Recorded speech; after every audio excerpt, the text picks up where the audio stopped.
Yes guys, good afternoon.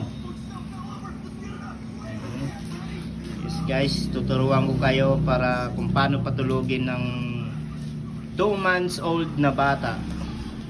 Madali lang to guys. Lalo na ngayon hindi siya umiiyak guys. Pero mas madali guys kapag umiiyak talaga siya. Madali lang siya makatulog sa gagawin natin.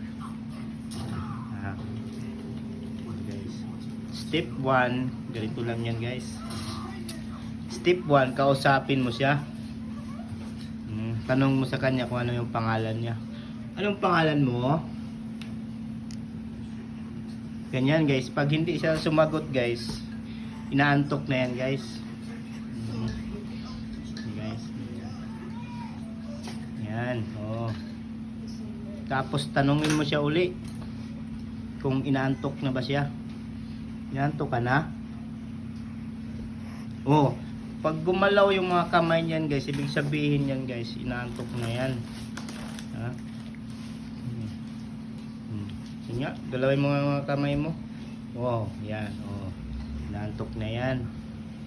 Yan guys, malapit na lang yan. Pang 3 guys, pang 3. Tanong mo kung nagugutom na siya. Nagugutom ka na? Oh, pag nilabas na yung laway niya guys, yan na yan guys. Yan, nagugutom na yan. Madali na lang yan guys, makakatulog. Ayun guys. Umabot na tayo. Siguro mga 3 hours tayong tanungin mo siya guys ng 3 hours. Yan na yan guys, makakatulog na yan guys.